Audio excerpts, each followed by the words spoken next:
Hi hello ನಮಸ್ಕಾರ ಎಲ್ಲರಿಗೂ. Welcome back to my ಚಾನಲ್ಗೆ ಎಲ್ಲರಿಗೂ ಸ್ವಾಗತ. ಇವತ್ತಿನ ಕ್ಲಾಸ್ ಬಂದು 7th ಕ್ಲಾಸಲ್ಲಿ ಭೂಗೋಳ ವಿಜ್ಞಾನ ಪಾಠವನ್ನು ನೋಡ್ತಾ ಹೋಗೋಣ. ಅಧ್ಯಾಯ 12 ಭಾರತದ ಪ್ರಾಕೃತಿಕ ವಿಭಾಗಗಳು ಅನ್ನೋ ಪಾಠವನ್ನು ನೋಡ್ತಾ ಹೋಗೋಣ. ಓಕೆ, ಕ್ಲಾಸ್ ಸ್ಟಾರ್ಟ್ ಮಾಡೋಣ.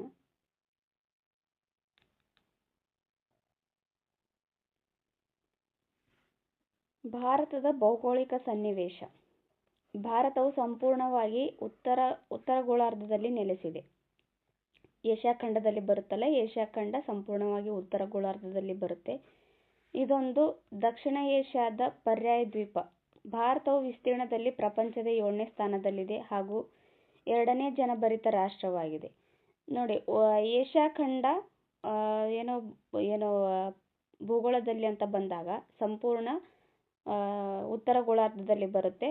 ಹಾಗೆ ಏಷ್ಯಾದಲ್ಲಿ ಭಾರತ ದಕ್ಷಿಣ ಏಷ್ಯಾದಲ್ಲಿ ಬರುತ್ತೆ, ಅಂದರೆ ದಕ್ಷಿಣದಲ್ಲಿ ಬರುತ್ತೆ. ದಕ್ಷಿಣ ಏಷ್ಯಾದ ಪರ್ಯಾಯ ದ್ವೀಪವಾಗಿದೆ. ಪರ್ಯಾಯ ದ್ವೀಪ ಅಂದ್ರೇನು? ಹೀಗೆ ಸುತ್ತಲೂ 3 ಕಡೆಯಿಂದ ನೀರಿನಿಂದ ಆವರಿಸಿದ್ದು ಒಂದು ಕಡೆ ಭೂಮಿಯಿಂದ ಆವರಿಸಿರುತ್ತಲ್ಲ, ಅದಕ್ಕೆ ಪರ್ಯಾಯ ದ್ವೀಪ ಅಂತ ಕರೀತಾರೆ. ಭಾರತವು ವಿಸ್ತೀರ್ಣದಲ್ಲಿ ಪ್ರಪಂಚದಲ್ಲಿ 7ನೇ ಸ್ಥಾನ ಹೊಂದಿದೆ. ಹಾಗೆ ಜನಭರಿತ ರಾಷ್ಟ್ರಗಳಲ್ಲಿ ಅಂತ ಬಂದಾಗ 2ನೇ ಸ್ಥಾನ ಹೊಂದಿದೆ. ಇದು ಈ ಪ್ರೆಸೆಂಟು ಇದು ಜನಭರಿತ ರಾಷ್ಟ್ರಗಳಲ್ಲಿ 1ನೇ ಸ್ಥಾನದಲ್ಲಿದೆ ಭಾರತ. ಆದರೆ 2022ರ ವಿಶ್ವಸಂಸ್ಥೆ ಮಂಡಿಸಿ ಪ್ರಸ್ತುತಪಡಿಸಿದ ಅಂಕಿಅಂಶಗಳ ಪ್ರಕಾರ ಭಾರತ ವಿಶ್ವದಲ್ಲಿಯೇ ಮೊದಲ ಸ್ಥಾನದಲ್ಲಿದೆ ಎಂಬ ಚರ್ಚೆಗಳು ಚಾಲ್ತಿಯಲ್ಲಿದ್ದಾವೆ.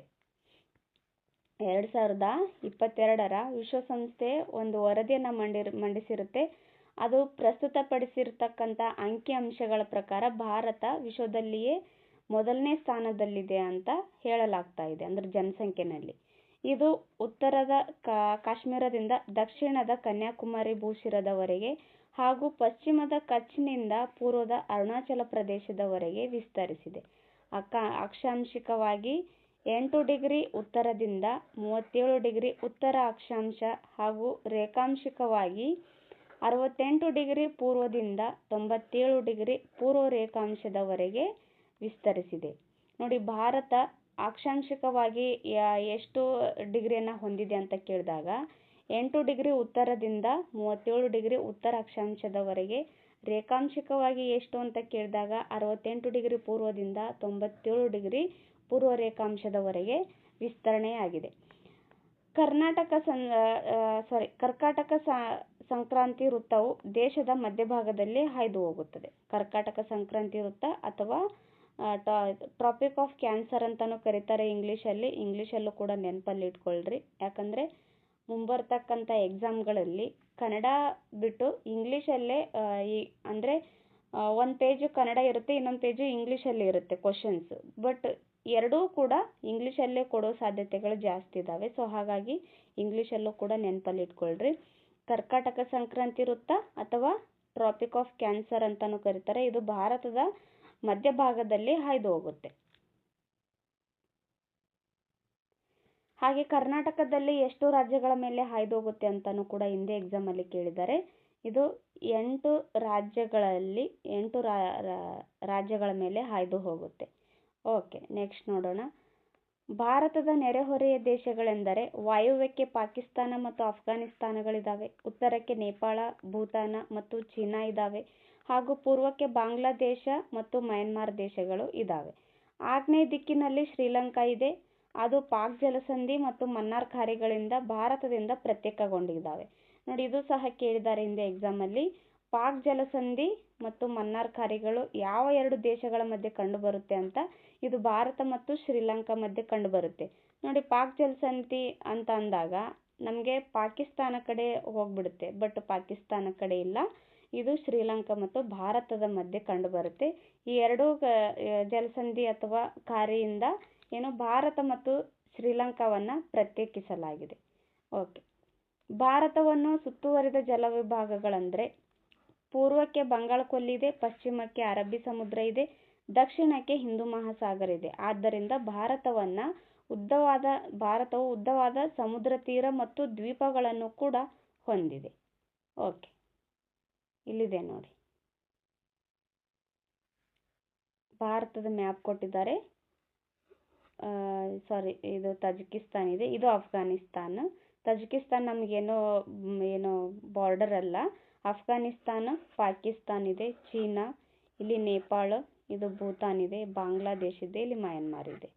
ಶ್ರೀಲಂಕಾ ಕೆಳಗಡೆ ಬರುತ್ತೆ. ಇದು ಶ್ರೀಲಂಕಾ. ಓಕೆ, ಇಲ್ಲಿ ನೋಡಿ ಬಂಗಾಳ ಕೊಲ್ಲಿ, ಅರಬ್ಬಿ ಸಮುದ್ರ ಹಾಗೆ ಹಿಂದೂ ಮಹಾಸಾಗರ.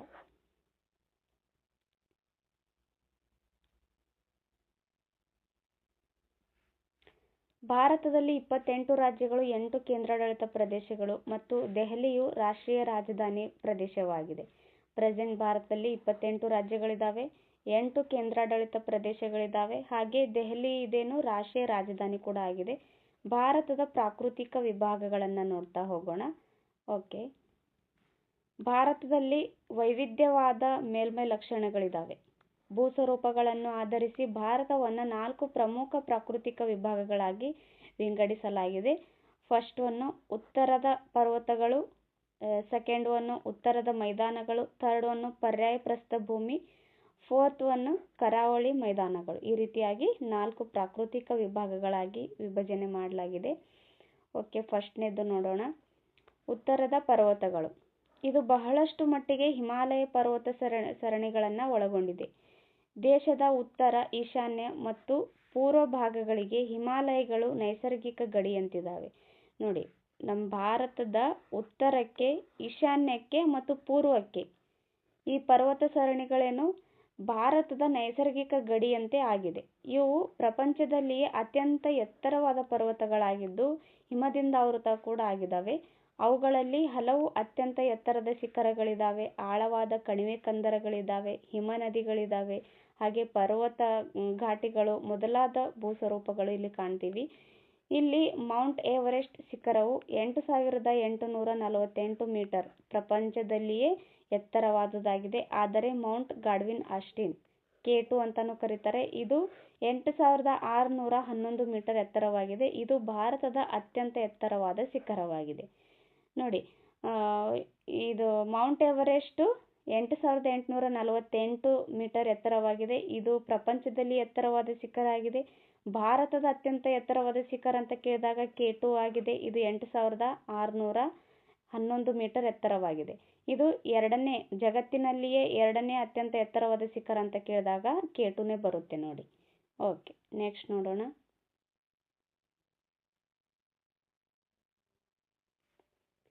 ನಮ್ಮ ದೇಶದ ಆರ್ಥಿಕ ವ್ಯವಸ್ಥೆಯಲ್ಲಿ ಹಿಮಾಲಯ ಪರ್ವತಗಳ ಪಾತ್ರವು ಮಹತ್ವವುಳ್ಳದ್ದಾಗಿದೆ. ಅವು ಸ್ವಾಭಾವಿಕ ಗಡಿಯಂತೆ ವರ್ತಿಸುತ್ತವೆ, ಮಧ್ಯ ಏಷ್ಯಾದಿಂದ ಬೀಸಿ ಬರುವ ಶೀತ ಗಾಳಿಯನ್ನು ತಡೆಯುತ್ತವೆ ಮತ್ತು ಮಾನ್ಸೂನ್ ಮಾರುತಗಳನ್ನು ನಿಯಂತ್ರಿಸಿ ಹೆಚ್ಚು ಮಳೆಯನ್ನು ಸುರಿಸುತ್ತವೆ. ಅನೇಕ ನದಿಗಳಿಗೆ ಉಗಮ ಸ್ಥಾನ ಹಾಗೂ ಹಲವು ಗಿರಿಧಾಮಗಳಿಗೆ ನೆಲೆ ಕೂಡ ಆಗಿದೆ. ನೋಡಿ, ಆರ್ಥಿಕ ವ್ಯವಸ್ಥೆಯಲ್ಲಿ ಹಿಮಾಲಯ ಪರ್ವತಗಳ ಪಾತ್ರ ತುಂಬ ಮಹತ್ವವುಳ್ಳದ್ದಾಗಿದೆ. ಹೇಗೆ ಅಂತ ಕೇಳಿದಾಗ ಅದರಿಂದ ತುಂಬಾನೇ ಆರ್ಥಿಕ ಚಟುವಟಿಕೆಗಳಾಗ್ತವೆ. ಮೀನ್ಸ್ ಅಲ್ಲಿ ಕೆಲವೊಂದಿಷ್ಟು ಮೈನಿಂಗ್ ನಡೆಯುತ್ತೆ, ಕೆಲವೊಂದಿಷ್ಟು ನೈಸರ್ಗಿಕ ಸಂಪನ್ಮೂಲಗಳಲ್ಲಿ ಸಿಗ್ತಾ ಇರ್ತವೆ. ಹಾಗಾಗಿ ಆರ್ಥಿಕ ವ್ಯವಸ್ಥೆಗೆ ಇದು ಮಹತ್ವವುಳ್ಳದ್ದಾಗಿದೆ ಅಂತ ಕೊಟ್ಟಿದ್ದಾರೆ. ಹಾಗೆ ಸ್ವಾಭಾವಿಕ ಗಡಿಯಂತೆ ವರ್ತನೆ ಮಾಡ್ತವೆ. ಮಧ್ಯ ಏಷ್ಯಾದಿಂದ ಬೀಸಿ ಬರ್ತಕ್ಕಂಥ ಶೀತ ಗಾಳಿಯನ್ನು ತಡೆದ್ಬಿಟ್ಟು ಮಾನ್ಸೂನ್ ಮಾರುತವನ್ನು ನಿಯಂತ್ರಿಸಿ ಹೆಚ್ಚು ಮಳೆಯನ್ನು ಸುರಿಸ್ತವೆ. ಹಾಗೆಯೇ ಅನೇಕ ನದಿಗಳಿಗೆ ಇದು ಉಗಮ ಕೂಡ ಆಗಿದೆ. ಇಲ್ಲಿ ಹಿಮಾಲಯದಲ್ಲಿ ಉಗಮ ಆಗಿರ್ತಕ್ಕಂಥ ನದಿಗಳು ವರ್ಷವಿಡೀ ಅಲ್ಲಿ ನದಿ ಹರಿತಾ ಇರುತ್ತೆ. ಕೆಲವೊಂದಿಷ್ಟು ನದಿಗಳು ಏನು ಮಾಡ್ತವೆ, ಮಳೆಗಾಲದಲ್ಲಿ ಮಾತ್ರ ತುಂಬಿ ಹರಿಯುತ್ತವೆ. ಹಾಗೆ ಬೇಸಿಗೆ ಕಾಲ ಅಂತ ಬಂದಾಗ ಬತ್ತು ಹೋಗ್ತವೆ. ಬಟ್ ಹಿಮಾಲಯ ಪರ್ವತದಿಂದ ಉಗಮ ಆಗಿರ್ತಕ್ಕಂಥ ನದಿಗಳು ವರ್ಷವಿಡೀ ನೀರನ್ನು ಚಲಿಸ್ತಾನೆ ಇರುತ್ತೆ. ಓಕೆ, ನೆಕ್ಸ್ಟ್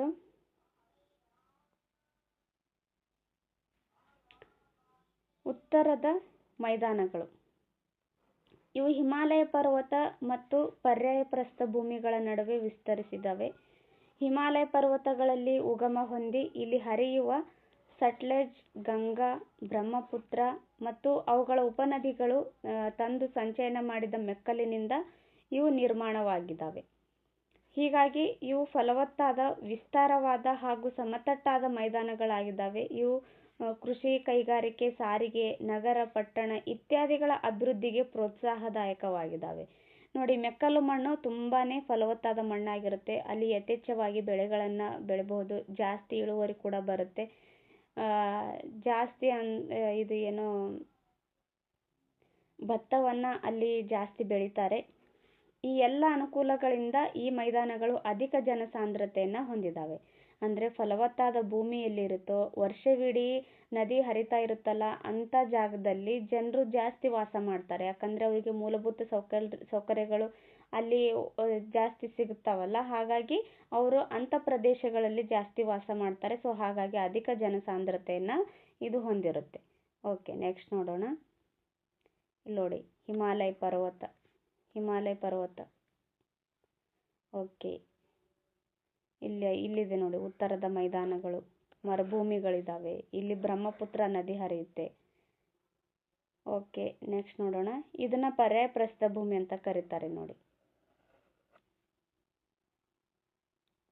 ಓಕೆ, ಪರ್ಯಾಯ ಪ್ರಸ್ಥಭೂಮಿ ಭಾರತದ ಪ್ರಾಕೃತಿಕ ವಿಭಾಗಗಳಲ್ಲಿ ಇದು ಹೆಚ್ಚು ವಿಸ್ತಾರವಾದುದಾಗಿದೆ. ಉತ್ತರ ಭಾರತದ ಮೈದಾನದಿಂದ ದಕ್ಷಿಣ ಭಾಗದಲ್ಲಿದ್ದು ಬಹುಪಾಲು ಪುರಾತನ ಕಠಿಣವಾದ ಶಿಲೆಗಳಿಂದ ರಚನೆಯಾಗಿದೆ. ಪರ್ಯಾಯ ಪ್ರಸ್ಥಭೂಮಿ ಇದೇನು, ಪುರಾತನ ಕಠಿಣವಾದ ಶಿಲೆಗಳಿಂದ ರಚನೆಯಾಗಿದೆ. ಇದು ಹಿಂದೆ ಎಕ್ಸಾಮಲ್ಲಿ ಕೇಳಿದ್ದಾರೆ ನೋಡಿ, ಇಂಪಾರ್ಟೆಂಟು. ನರ್ಮದಾ, ಸೋನೆ, ಸೀಳು ಕಣಿವೆಯು ಈ ವಿಭಾಗವನ್ನು 2 ವಿಭಾಗಗಳಾಗಿ ವಿಂಗಡಿಸಿದೆ. ನರ್ಮದಾ ನದಿ ಅಥವಾ ನರ್ಮದಾ, ಸೋನೆ, ಸೀಳು ಕಣಿವೆ ಈ ವಿಭಾಗವನ್ನು 2 ಭಾಗಗಳಾಗಿ ವಿಂಗಡಣೆ ಮಾಡುತ್ತೆ. ಇದರಿಂದ ಉತ್ತರದ ಭಾಗವನ್ನು ಮಾಳ್ವಾ ಪ್ರಸ್ಥಭೂಮಿ ಅಂತಲೂ ಮತ್ತು ದಕ್ಷಿಣದ ಭಾಗವನ್ನು ದಕ್ಕನ್ ಪ್ರಸ್ಥಭೂಮಿ ಅಂತಲೂ ಕರೆಯಲಾಗುತ್ತೆ. ಓಕೆ, ಮಾಳ್ವಾ ಪ್ರಸ್ಥಭೂಮಿ ಉತ್ತರದಲ್ಲಿ ಅರಾವಳಿ ಮತ್ತು ದಕ್ಷಿಣದಲ್ಲಿ ವಿಂಧ್ಯ ಪರ್ವತಗಳಿಂದ ಸುತ್ತುವರಿದಿದೆ. ಉತ್ತರದಲ್ಲಿ ಅರಾವಳಿ ಪರ್ವತ ಹಾಗೂ ದಕ್ಷಿಣದಲ್ಲಿ ವಿಂಧ್ಯ ಪರ್ವತಗಳಿಂದ ಸುತ್ತುವರಿದಿದೆ. ಅರಾವಳಿ ಸರಣಿಗಳಲ್ಲಿ ಗುರು ಶಿಖರ ಎಂಬುದು ಅತ್ಯಂತ ಎತ್ತರವಾದ ಶಿಖರವಾಗಿದೆ. ನೋಡಿ, ಇದು ಸಹ ಹಿಂದೆ ಎಕ್ಸಾಮಲ್ಲಿ ಕೇಳಿದ್ದಾರೆ. ಅರಾವಳಿ ಸರಣಿಗಳಲ್ಲಿ ಅತಿ ಎತ್ತರದ ಶಿಖರ ಯಾವುದು ಅಂತ ಗುರು ಶಿಖರ. ಹಾಗೆ ಇದು ಎಷ್ಟು ಮೀಟರ್ ಎತ್ತರವಾಗಿದೆ ಅಂತಲೂ ಕೂಡ ಎಕ್ಸಾಮಲ್ಲಿ ಕೇಳಿದ್ದಾರೆ. 1722 ಮೀಟರ್ ಎತ್ತರವಾಗಿದೆ. ಓಕೆ, ನೆಕ್ಸ್ಟು ದಕ್ಕನ್ ಪ್ರಸ್ಥಭೂಮಿಯು ಉತ್ತರದಲ್ಲಿ ಸಾತ್ಪುರ, ಮೈಕೆಲ್, ಅಮರ್ಕಂಟಕ ಮತ್ತು ರಾಜ್ಮಹಲ್ ಬೆಟ್ಟಗಳು, ಪಶ್ಚಿಮದಲ್ಲಿ ಪಶ್ಚಿಮ ಘಟ್ಟಗಳು ಮತ್ತು ಪೂರ್ವದಲ್ಲಿ ಪೂರ್ವ ಘಟ್ಟಗಳಿಂದ ಸುತ್ತುವರಿದಿದೆ. ಪಶ್ಚಿಮ ಘಟ್ಟಗಳು ದಕ್ಷಿಣದ ಕಡೆಗೆ ಅಣ್ಣಾಮಲೈ, ಕಾರ್ಡಮಮ್, ಪಳನಿ ಬೆಟ್ಟ ಇತ್ಯಾದಿಗಳಿಂದ ಮುಂದುವರಿಯುತ್ತದೆ. ನೋಡಿ, ಪಶ್ಚಿಮ ಘಟ್ಟಗಳಲ್ಲಿ ಯಾವ್ಯಾವ ಬೆಟ್ಟಗಳು ಕಂಡು ಬರ್ತವೆ ಅಂತ ಈ ರೀತಿ ಎಕ್ಸಾಮಲ್ಲಿ ಕೇಳಿದ್ದಾರೆ. ಪಶ್ಚಿಮ ಘಟ್ಟಗಳು ದಕ್ಷಿಣದ ಕಡೆಗೆ ಅಣ್ಣಾಮಲೈ, ಕಾರ್ಡಮಮ್ ಬೆಟ್ಟಗಳು ಹಾಗೆ ಪಳನಿ ಬೆಟ್ಟಗಳು ಇತ್ಯಾದಿಗಳು ಇದ್ದಾವೆ. ಅಣ್ಣಾಮಲೈನಲ್ಲಿರುವ ಆನೆಮುಡಿ 2695 ಮೀಟರ್ ಎತ್ತರವಾಗಿದೆ.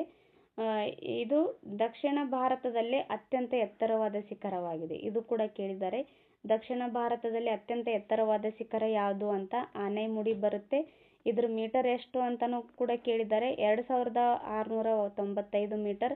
ಹಾಗೆ ಇದು ಯಾವ ಪರ್ವತ ಸರಣಿನಲ್ಲಿ ಬರುತ್ತೆ ಅಂತಲೂ ಕೂಡ ಕೇಳಿದ್ದಾರೆ. ಇದು ಅಣ್ಣಾಮಲೈ ಬೆಟ್ಟ ಬರುತ್ತಲ್ಲ ಅದರಲ್ಲಿ ಬರುತ್ತೆ. ಆಮೇಲೆ ಪಶ್ಚಿಮ ಘಟ್ಟ ಮತ್ತು ಪೂರ್ವ ಘಟ್ಟಗಳು ನೀಲಗಿರಿ ಬೆಟ್ಟಗಳಲ್ಲಿ ಸಂಧಿಸುತ್ತವೆ. ಇದು ಕೂಡ ಕೇಳಿದ್ದಾರೆ.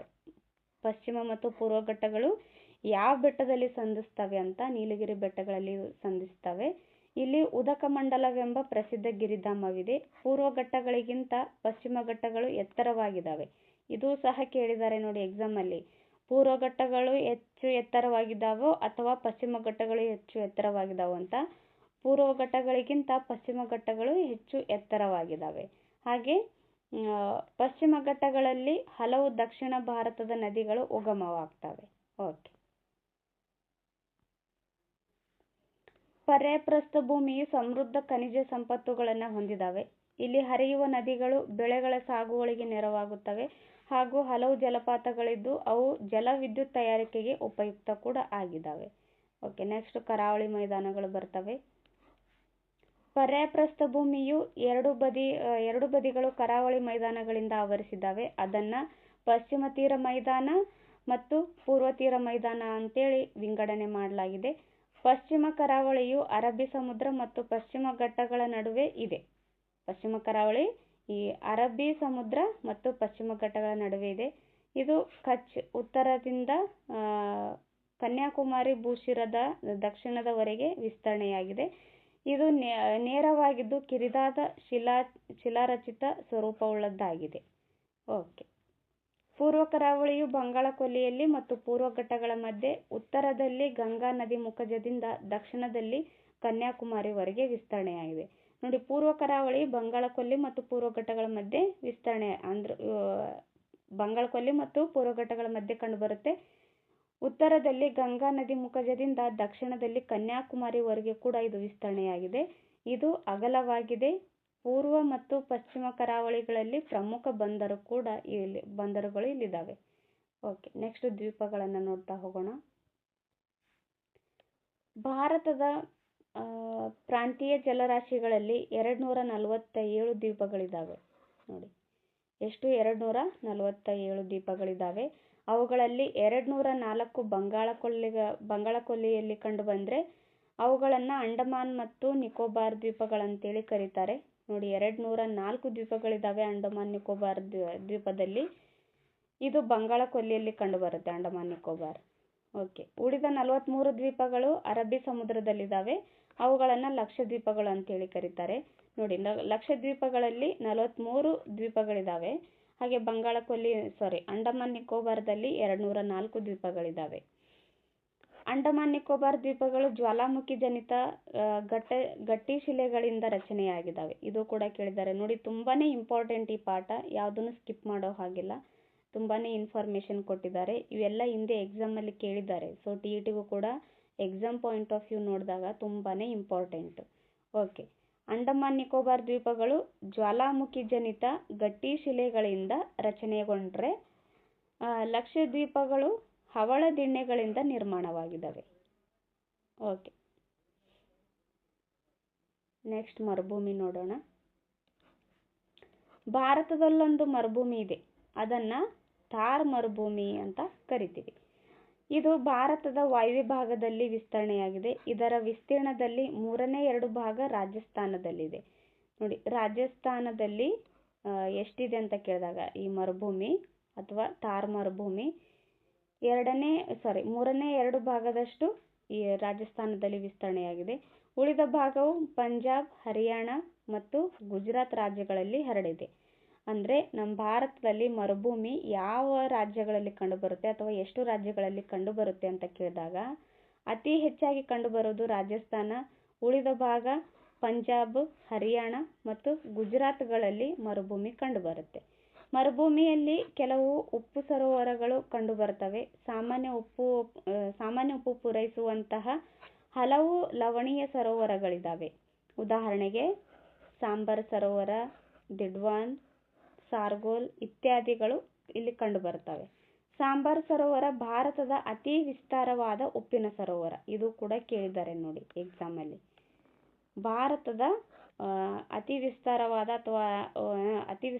ಉಪ್ಪಿನ ಸರೋವರ ಎಲ್ಲಿದೆ ಅಂತ ಅಥವಾ ಯಾವುದು ಅಂತಾನೂ ಕೂಡ ಕೇಳಿದ್ದಾರೆ. ಇದು ಸಾಂಬರ್ ಸರೋವರ ನೋಡಿ. ಓಕೆ. ನೆಕ್ಸ್ಟ್ ಕರ್ನಾಟಕ ಬರುತ್ತೆ. ನೋಡಿ, ಕರ್ನಾಟಕ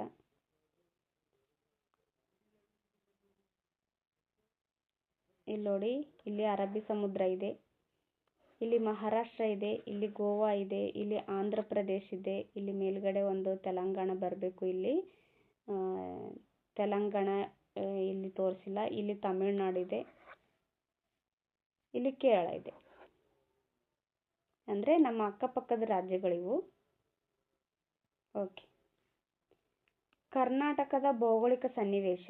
ನಮ್ಮ ರಾಜ್ಯವಾದ ಕರ್ನಾಟಕವು ಭಾರತದ ನೈಋತ್ಯ ಭಾಗದಲ್ಲಿದೆ. ಕರ್ನಾಟಕ ಭಾರತದ ಯಾವ ಭಾಗದಲ್ಲಿದೆ ಅಂತ ಕೇಳಿದಾಗ ನೈಋತ್ಯ ಭಾಗದಲ್ಲಿದೆ. ವಿಸ್ತೀರ್ಣದಲ್ಲಿ ಭಾರತದ ರಾಜ್ಯಗಳಲ್ಲಿ ಕರ್ನಾಟಕ 8ನೇ ಸ್ಥಾನದಲ್ಲಿದೆ. ಭಾರತ ಜಗತ್ತಿನಲ್ಲಿಯೇ 7ನೇ ಸ್ಥಾನದಲ್ಲಿದೆ. ಕರ್ನಾಟಕ ಭಾರತದಲ್ಲಿ 8ನೇ ಸ್ಥಾನದಲ್ಲಿದೆ. ಇದು 11 ಡಿಗ್ರಿ ಮತ್ತು 18 ಡಿಗ್ರಿ ಉತ್ತರ ಅಕ್ಷಾಂಶ ಹಾಗೂ 74 ಡಿಗ್ರಿ 78 ಡಿಗ್ರಿ ಪೂರ್ವ ರೇಖಾಂಶಗಳ ನಡುವೆ ವಿಸ್ತರಣೆಯಾಗಿದೆ ನಮ್ಮ ಕರ್ನಾಟಕ. ನೋಡಿ ಇದನ್ನು ಕೇಳಿದ್ರಿ ಡಿಗ್ರಿಗಳು, ತುಂಬಾ ಇಂಪಾರ್ಟೆಂಟ್ ನೋಡಿ. ಅಕ್ಷಾಂಶ ರೇಖಾಂಶಗಳು 11 ಡಿಗ್ರಿ ಉತ್ತರ ಅಕ್ಷಾಂಶದಿಂದ 18 ಡಿಗ್ರಿ ಉತ್ತರ ಅಕ್ಷಾಂಶದವರೆಗೆ ಹಬ್ಬಿದೆ. ಹಾಗೆ 74 ಡಿಗ್ರಿ ಪೂರ್ವ ರೇಖಾಂಶದಿಂದ 78 ಡಿಗ್ರಿ ಪೂರ್ವ ರೇಖಾಂಶಗಳವರೆಗೆ ವಿಸ್ತರಣೆಯಾಗಿದೆ ಕರ್ನಾಟಕ. ನಮ್ಮ ರಾಜ್ಯವು ಜಲ ಮತ್ತು ನೆಲಮೇರೆಗಳೆರಡನ್ನೂ ಕೂಡ ಹೊಂದಿದ್ದಾವೆ. ಉತ್ತರದಲ್ಲಿ ಮಹಾರಾಷ್ಟ್ರ ಇದೆ, ಪೂರ್ವ ದಿಕ್ಕಿನಲ್ಲಿ ಆಂಧ್ರ ಪ್ರದೇಶ್ ಮತ್ತು ತೆಲಂಗಾಣ ಇದ್ದಾವೆ, ಹಾಗೂ ನೈಋತ್ಯದಲ್ಲಿ ಕೇರಳ ಇದೆ, ಪಶ್ಚಿಮದಲ್ಲಿ ಅರಬ್ಬಿ ಸಮುದ್ರ ಇದೆ.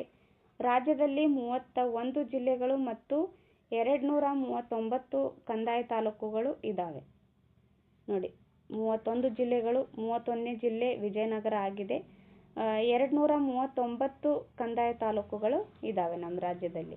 ಓಕೆ, ನೆಕ್ಸ್ಟು ಪ್ರಾಕೃತಿಕ ವಿಭಾಗಗಳನ್ನು ನೋಡ್ತಾ ಹೋಗೋಣ. ಕರ್ನಾಟಕದ ಪ್ರಾಕೃತಿಕ ವಿಭಾಗಗಳು. ಕರ್ನಾಟಕವು ಭಾರತದ ಪರ್ಯಾಯಪ್ರಸ್ಥ ಭೂಮಿಯ ಒಂದು ಭಾಗವಾಗಿದ್ದು ವಿವಿಧ ಮೇಲ್ಮೈ ಲಕ್ಷಣಗಳನ್ನು ಹೊಂದಿದೆ. ಪ್ರಾಕೃತಿಕ ಭೂಸ್ವರೂಪವನ್ನು ಆಧರಿಸಿ ಕರ್ನಾಟಕವನ್ನು 3 ಪ್ರಮುಖ ಪ್ರಾಕೃತಿಕ ವಿಭಾಗಗಳಾಗಿ ವಿಂಗಡಿಸಬಹುದು. ಭಾರತವನ್ನು ಪ್ರಾಕೃತಿಕ ವಿಭಾಗಗಳಾಗಿ 4 ವಿಭಾಗಗಳಾಗಿ ವಿಂಗಡಿಸಲಾಗಿತ್ತು. ನಮ್ಮ ಕರ್ನಾಟಕವನ್ನು 3 ಪ್ರಾಕೃತಿಕ ವಿಭಾಗಗಳಾಗಿ ವಿಂಗಡಿಸಲಾಗಿದೆ. ಅವ್ಯಾವು ಅಂತ ಕೇಳಿದಾಗ ಕರಾವಳಿ ಪ್ರದೇಶ, ಮಲೆನಾಡು, ಮೈದಾನ ಅಂತ ಬರುತ್ತೆ. ಈ ರೀತಿಯಾಗಿ 3 ವಿಭಾಗಗಳಾಗಿ ವಿಂಗಡಿಸಲಾಗಿದೆ. ಓಕೆ, ನೆಕ್ಸ್ಟ್ ನೋಡೋಣ. ಕರಾವಳಿ ಪ್ರದೇಶ ಇದು ಕರ್ನಾಟಕದ ಪಶ್ಚಿಮ ಭಾಗ, ಮಲೆನಾಡು ಮತ್ತು ಅರಬ್ಬಿ ಸಮುದ್ರಗಳ ನಡುವೆ ಕಂಡುಬರುತ್ತೆ. ಇದು ಉತ್ತರದಲ್ಲಿ ಗೋವಾ ತೀರದಿಂದ ದಕ್ಷಿಣದಲ್ಲಿ ಕೇರಳ ತೀರದವರೆಗೆ ವ್ಯಾಪಿಸಿದೆ. ಎಷ್ಟು ಕಿಲೋಮೀಟರ್ ಅಂತಲೂ ಕೂಡ ಎಕ್ಸಾಮಲ್ಲಿ ಕೇಳಿದ್ದಾರೆ. 324 ಕಿಲೋಮೀಟರ್ ವ್ಯಾಪಿಸಿದೆ. ಇದರಲ್ಲಿ ಉತ್ತರ ಕನ್ನಡ, ಉಡುಪಿ ಮತ್ತು ದಕ್ಷಿಣ ಕನ್ನಡ ಜಿಲ್ಲೆಗಳು ಸಮುದ್ರ ತೀರವನ್ನು ಹೊಂದಿದ್ದಾವೆ. ಓಕೆ, ನೆಕ್ಸ್ಟ್ ನೋಡೋಣ. ನೋಡಿ, ನಮ್ಮ ಕರ್ನಾಟಕದ ಕರಾವಳಿ ತೀರ ಎಷ್ಟು ಅಂತ ಕೇಳಿದಾಗ ಈ ಕಿಲೋಮೀಟರ್ ನೆನಪಲ್ಲಿ ಇಟ್ಕೊಳ್ರಿ, 324 ಕಿಲೋಮೀಟರ್. ಹಾಗೆ ಯಾವ್ಯಾವ ಜಿಲ್ಲೆಗಳು ಕರಾವಳಿ ತೀರವನ್ನು ಹೊಂದಿದ್ದಾವೆ ಅಂತಲೂ ಕೂಡ ಎಕ್ಸಾಮಲ್ಲಿ ಕೇಳಿದ್ದಾರೆ. ಉತ್ತರ ಕನ್ನಡ, ಉಡುಪಿ ಹಾಗೆ ದಕ್ಷಿಣ ಕನ್ನಡ ಜಿಲ್ಲೆಗಳು. ಓಕೆ,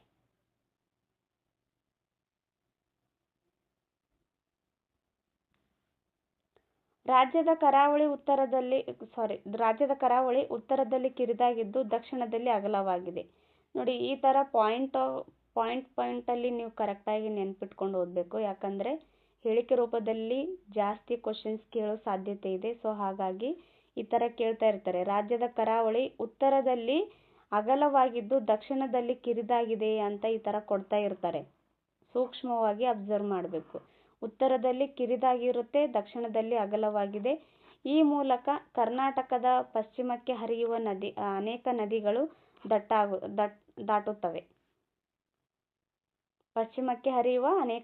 ದಾಟುತ್ತವೆ. ತೀರ ಸಮೀಪದಲ್ಲಿ ಕೆಲವು ದ್ವೀಪಗಳಿದ್ದಾವೆ. ಉದಾಹರಣೆಗೆ ಸೇಂಟ್ ಮೇರಿ ದ್ವೀಪ, ಇದಕ್ಕೆ ಕೋಕೋನಟ್ ದ್ವೀಪ ಅಂತಲೂ ಕರೀತಾರೆ. ಇದು ಹಿಂದೆ ಸಾಕಷ್ಟು ಸರಿ ಕೇಳಿದ್ದಾರೆ ಎಕ್ಸಾಮ್ಗೆ, ತುಂಬಾ ಇಂಪಾರ್ಟೆಂಟ್ ಇದು. ಕೋಕೋನಟ್ ದ್ವೀಪ ಅಂತ ಯಾವುದಕ್ಕೆ ಕರೀತಾರೆ ಅಂತ ಕೇಳಿದ್ದಾರೆ, ಸೇಂಟ್ ಮೇರಿಸ್ ದ್ವೀಪಕ್ಕೆ ಕರೀತಾರೆ. ಈ ಕರಾವಳಿಯಲ್ಲಿ ಭಾರತದ ಪ್ರಮುಖ ಬಂದರುಗಳಲ್ಲಿ ಒಂದಾದ ನವಮಂಗಳೂರು ಬಂದರು ಇಲ್ಲಿದೆ. ಇದಕ್ಕೆ ಕರ್ನಾಟಕದ ಹೆಬ್ಬಾಗಿಲು ಅಂತ ಕರೀತಾರೆ.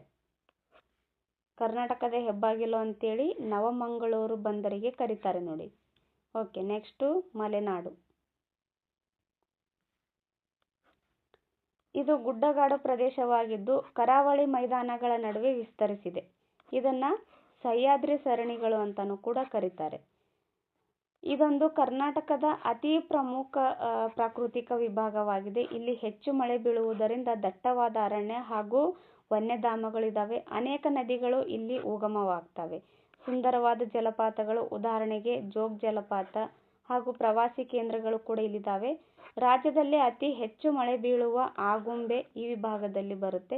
ಕೆಲವು ಎತ್ತರವಾದ ಬೆಟ್ಟಗಳು ಕೂಡ ಇಲ್ಲಿದ್ದಾವೆ. ಅವುಗಳಲ್ಲಿ ಒಂದಾದ ಮುಳ್ಳಯ್ಯನಗಿರಿ ರಾಜ್ಯದಲ್ಲಿ ಎತ್ತರವಾಗಿದೆ. ನೋಡಿ, ಸಹ್ಯಾದ್ರಿ ಪರ್ವತಗಳು ಅಂತ ಯಾವುದಕ್ಕೆ ಕರೀತಾರೆ ಅಂತ ಕೇಳಿದ್ದಾರೆ. ಮಲೆನಾಡುಗಳಿಗೆ ಸಹ್ಯಾದ್ರಿ ಪರ್ವತ ಅಂತಲೂ ಕೂಡ ಜನಪ್ರಿಯವಾಗಿ ಕರೀತಾ ಇರ್ತಾರೆ.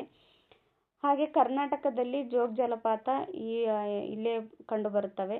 ಶಿವಮೊಗ್ಗ ಜಿಲ್ಲೆಯಲ್ಲಿ ಕಂಡುಬರುತ್ತೆ ನೋಡಿ ಇದು ಜೋಗ ಜಲಪಾತ. ಇದು ಶರಾವತಿ ನದಿಗೆ ಇದೆ. ಪ್ರವಾಸಿ ಕೇಂದ್ರವಾಗಿದೆ ಇದು ಒಂದು. ರಾಜ್ಯದಲ್ಲಿ ಅತಿ ಹೆಚ್ಚು ಮಳೆ ಬೀಳುವ ಈ ಪ್ರದೇಶ ಯಾವುದಂತ ಕೇಳಿದಾಗ ಆಗುಂಬೆ ನೋಡಿ. ಇದು ಕೂಡ ಇದು ಮಲೆನಾಡು ಪ್ರದೇಶದಲ್ಲಿ ಕಂಡುಬರುತ್ತೆ. ಹಾಗೆ ಕರ್ನಾಟಕದ ಅತ್ಯಂತ ಎತ್ತರವಾದ ಬೆಟ್ಟ ಯಾವುದು ಅಂತಾನೂ ಕೂಡ ಕೇಳಿದ್ದಾರೆ. ಅದು ಮುಳ್ಳಯ್ಯನಗಿರಿ ನೋಡಿ. ಇದು ಎಷ್ಟು ಮೀಟರ್ ಎತ್ತರವಾಗಿದೆ ಅಂತಾನೂ ಕೂಡ ಕೇಳಿದ್ದಾರೆ. 1913 ಮೀಟರ್ ಎತ್ತರವಾಗಿದೆ. ಇವೆಲ್ಲ ಎಕ್ಸಾಮಲ್ಲಿ ಕೇಳಿರೋ ಕ್ವಶನ್ಸೇ ನೋಡಿ. ಮುಂದೆ TETಗೂ ಕೂಡ ಬರೋ ಸಾಧ್ಯತೆ ಇರುತ್ತೆ. ಚೆನ್ನಾಗಿ ನೋಡ್ಕೊಂಡ್ಬಿಡಿ. ಓಕೆ, ನೆಕ್ಸ್ಟು ಮೈದಾನ ಪ್ರದೇಶ. ಇದು ಮಲೆನಾಡಿನಿಂದ ಪೂರ್ವ ಭಾಗದಲ್ಲಿದ್ದು ಏರು ದಿಣ್ಣೆಗಳಿಂದ ಕೂಡಿದ ಮೇಲ್ಮೈ ಲಕ್ಷಣವನ್ನು ಹೊಂದಿದೆ. ಅದನ್ನು ಪ್ರದೇಶದ ಮಧ್ಯ ಭಾಗದಲ್ಲಿ ಹರಿಯುವ ತುಂಗಭದ್ರಾ ನದಿಯನ್ನಾಧರಿಸಿ 2 ವಿಭಾಗಗಳನ್ನಾಗಿ ವಿಂಗಡಿಸಬಹುದು. ಅವುಗಳೆಂದರೆ ಉತ್ತರದ ಮೈದಾನ ಮತ್ತು ದಕ್ಷಿಣ ಮೈದಾನ ಅಂತೇಳಿ ಈ ಮೈದಾನ ಪ್ರದೇಶವನ್ನು 2 ವಿಭಾಗಗಳಾಗಿ ವಿಂಗಡಿಸಲಾಗಿದೆ. ಉತ್ತರ ಮೈದಾನ ಸಮತಟ್ಟಾದ ಮೇಲ್ಮೈಯುಳ್ಳ ವಿಶಾಲವಾದ ಪ್ರಸ್ಥಭೂಮಿಯನ್ನು ಹೊಂದಿದೆ. ಅಲ್ಲಲ್ಲಿ ಕೆಲವು ಚಪ್ಪಟೆ ಮೇಲ್ತುದಿಯನ್ನುಳ್ಳ ಬೆಟ್ಟಗಳಿದ್ದಾವೆ. ಈ ಮೈದಾನದ ಭಾಗವು ಬಸಾಲ್ಟ್ ಶಿಲೆಗಳಿಂದ ರಚಿತವಾಗಿದ್ದು ಕಪ್ಪು ಮಣ್ಣಿನಿಂದ ಆವರಿಸಿದೆ. ಇದು ಇಂಪಾರ್ಟೆಂಟ್. ಉತ್ತರದ ಮೈದಾನ ಇದೇನು ಬಸಾಲ್ಟ್ ಶಿಲೆಗಳಿಂದ ರಚನೆಯಾಗಿದ್ದು ಕಪ್ಪು ಮಣ್ಣಿನಿಂದ ಆವರಿಸಿದೆ. ಕಪ್ಪು ಮಣ್ಣು ಯಾವ ರೀತಿಯಾಗಿ ರಚನೆಯಾಗುತ್ತೆ ಅಂತಲೂ ಕೂಡ ಕೇಳಿದ್ದಾರೆ. ಅದು ಬಸಾಲ್ಟ್ ಶಿಲೆಗಳಿಂದ ಕಪ್ಪು ಮಣ್ಣು ರಚನೆಯಾಗುತ್ತೆ. ಇದು ಪೂರ್ವದ ಕಡೆಗೆ ಇಳಿಜಾರನ್ನು ಹೊಂದಿದೆ. ಇದನ್ನು ಅನುಸರಿಸಿ ಕೃಷ್ಣಾ ಮತ್ತು ಭೀಮಾ ನದಿಗಳು ಹರಿತವೆ. ಉತ್ತರ ಮೈದಾನವು ಅತಿ ಕಡಿಮೆ ಮಳೆಯನ್ನು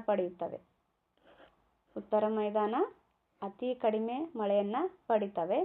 ಇದು ಕೃಷ್ಣಾ ನದಿ ಮತ್ತು ಭೀಮಾ ನದಿಗಳು ಇಲ್ಲಿ ಹರಿತವೆ. ಓಕೆ, ನೆಕ್ಸ್ಟು ದಕ್ಷಿಣ ಮೈದಾನ.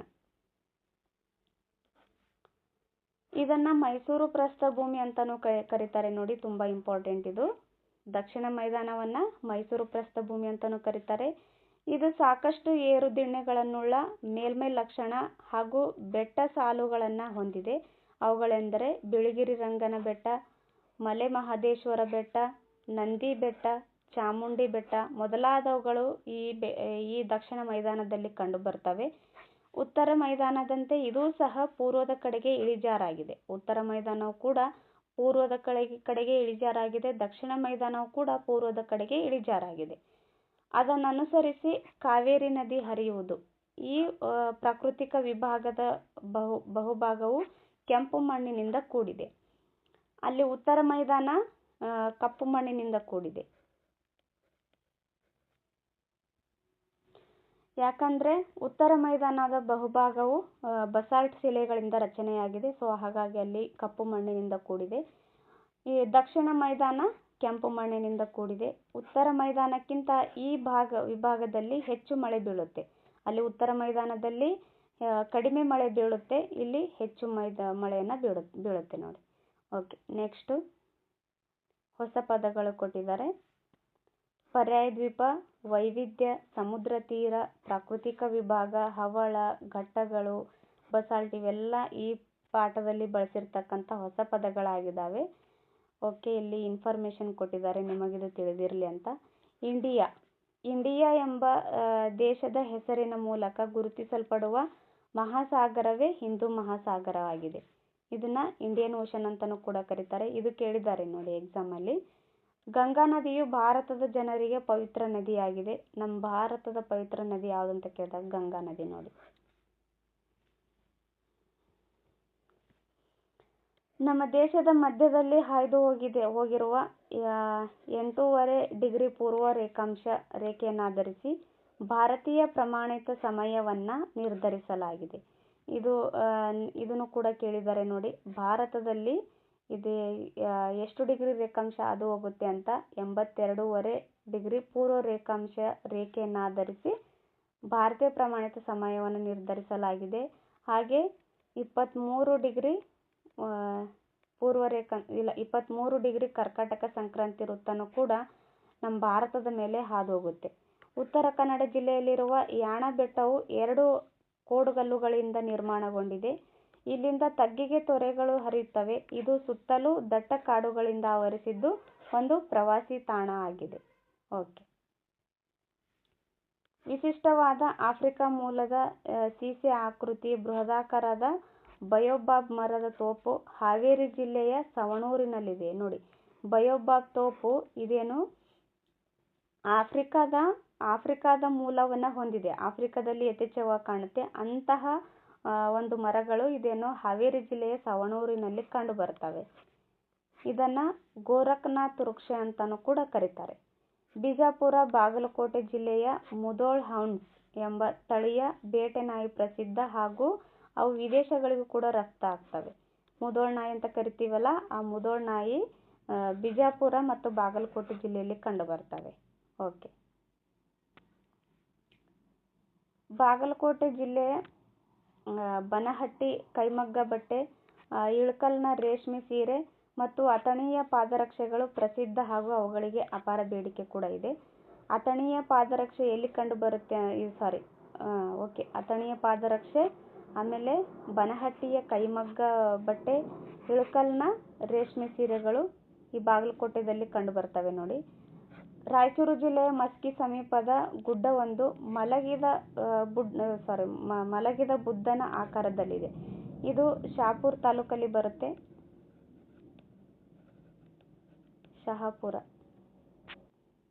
ಇದನ್ನ ಹಿಂದೆ ಎಕ್ಸಾಮ್ ಅಲ್ಲಿ ಕೇಳಿದ್ದಾರೆ ನೋಡಿ, ಮಲಗಿದ ಬುದ್ಧನ ಬೆಟ್ಟ ಎಲ್ಲಿ ಕಂಡು ಬರುತ್ತೆ ಅಂತ. ಇದು ಶಹಾಪುರದಲ್ಲಿ ಕಂಡು ಬರುತ್ತೆ. ಇದು ನಮ್ಮ ರಾಯಚೂರು ಜಿಲ್ಲೆಯಲ್ಲಿತ್ತು ಮೊದಲು, ಇವಾಗ ಅದು ಯಾದಗಿರಿ ಜಿಲ್ಲೆಯಲ್ಲಿ ಬರುತ್ತೆ. ಇದು ಮಸ್ಕಿ ಸಮೀಪದಲ್ಲಿ ಕಂಡು ಬರುತ್ತೆ ಅಂತ ಕೊಟ್ಟಿದ್ದಾರೆ. ಓಕೆ. ಬಸವ ಕಲ್ಯಾಣದ ಮುಖಾಂತರ ಹರಿಯುವ ಚುಳುಕಿ ನದಿಯು ಬಸವಣ್ಣನವರಿಗೆ ಸ್ಫೂರ್ತಿದಾಯಕವಾಗಿತ್ತು. ಓಕೆ.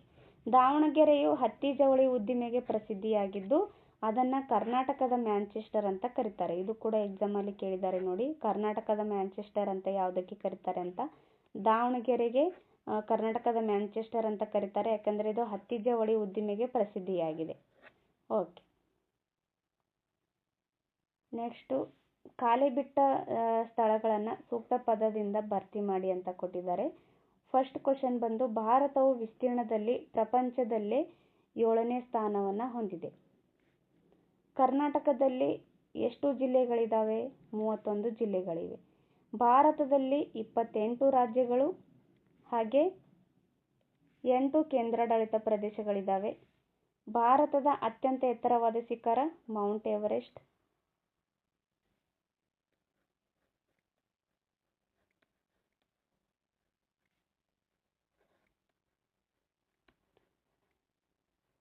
ಇದು 8,848 ಮೀಟರ್ ಹೊಂದಿದೆ. ಕರ್ನಾಟಕದ ಹೆಬ್ಬಾಗಿಲು ಅಂತ ಯಾವುದಕ್ಕೆ ಕರೀತಾರೆ? ನವಮಂಗಳೂರು.